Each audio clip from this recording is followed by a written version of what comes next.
नमस्कार साथियों, निर्माण क्लास अयोध्या में आपका हार्दिक स्वागत है। आज एक नई समस्या के साथ मैं आपके समक्ष उपस्थित हूँ।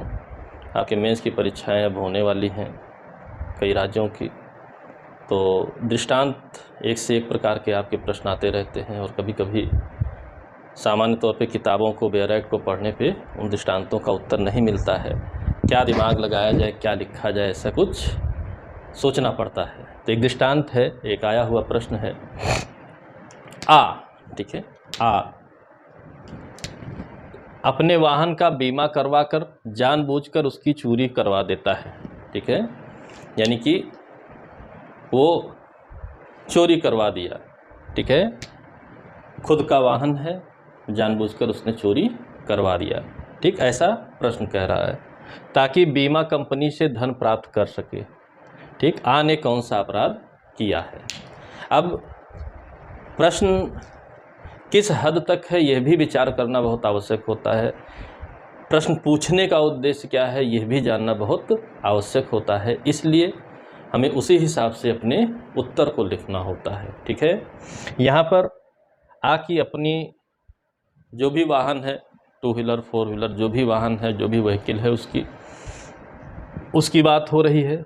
उसने बीमा करवा दिया है। ठीक है, बीमा करवा दिया है और उसकी चोरी की एक जालसाजी करता है।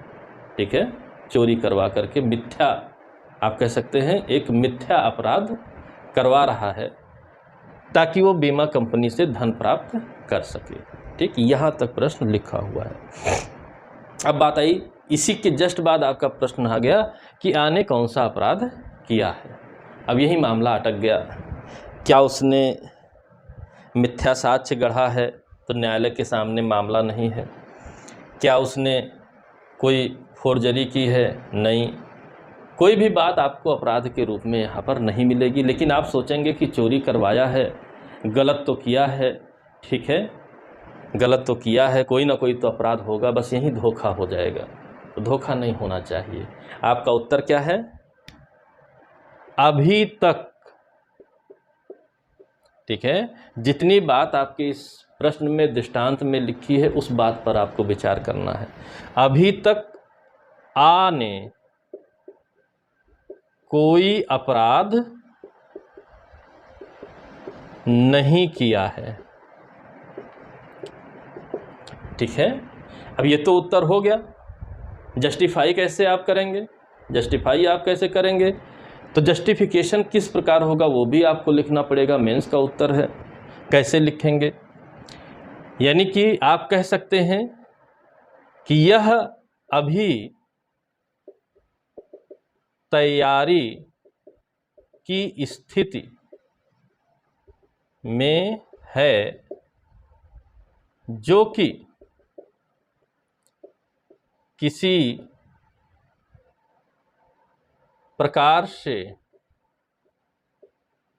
दंडनीय नहीं है। अब बात आई तैयारी की स्थिति में, किस अपराध की तैयारी की स्थिति में है। तो यहीं पर अब आपका स्पष्टीकरण हो जाएगा। यदि बीमा कंपनी के समक्ष अपना दावा कर देता तो यह छल धारा 415 का अपराध होता और प्रश्नगत स्थिति में छल की तैयारी दंडनीय नहीं है।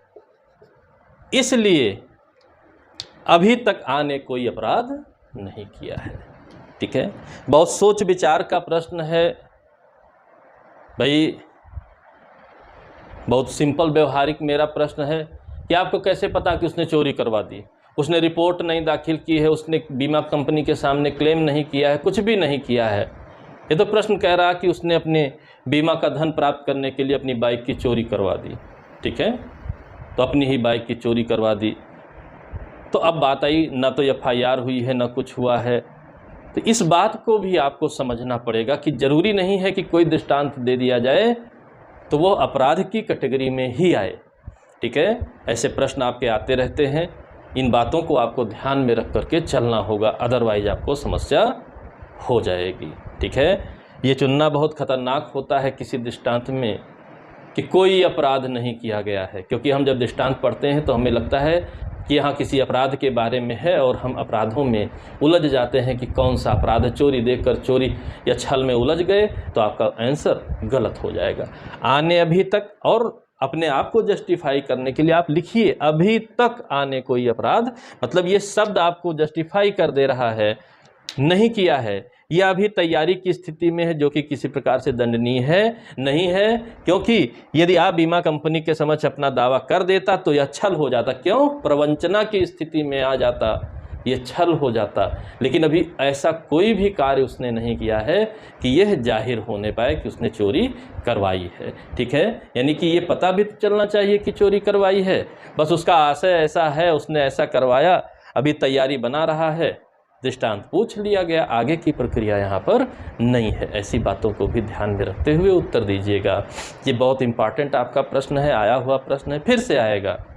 ऐसा ना हो कि गलत हो जाए। और अगर ये अपराध होता, बीमा कंपनी के समक्ष दावा हो जाता, तो 415 का छल का अपराध हो जाता, और बीमा कंपनी अगर धन दे देती तो 420 का आपका अपराध हो जाता। इस बात को ध्यान में रखते हुए अपना उत्तर दीजिएगा।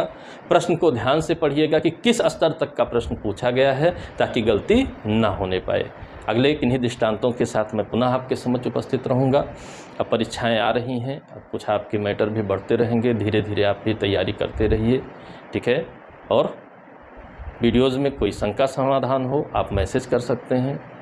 स्वयं भी लाइक करिए, जो लोग सब्सक्राइब ना किए हों सब्सक्राइब करिए, ताकि चैनल ग्रोथ हो सके, आप लोगों को भी ज़्यादा से ज़्यादा लाभ मिल सके। ठीक है, विधि के क्षेत्र में दृष्टांत बहुत बड़ी समस्या है, इसका सलूशन होता रहेगा। यदि कोई दृष्टांत आपको स्पेशली पढ़ना हो तो उस दृष्टांत को भी आप बता सकते हैं, उस दृष्टांत का भी सलूशन आपको दे दिया जाएगा। ठीक है, अगले दृष्टांत तक जय हिंद, जय भारत, धन्यवाद।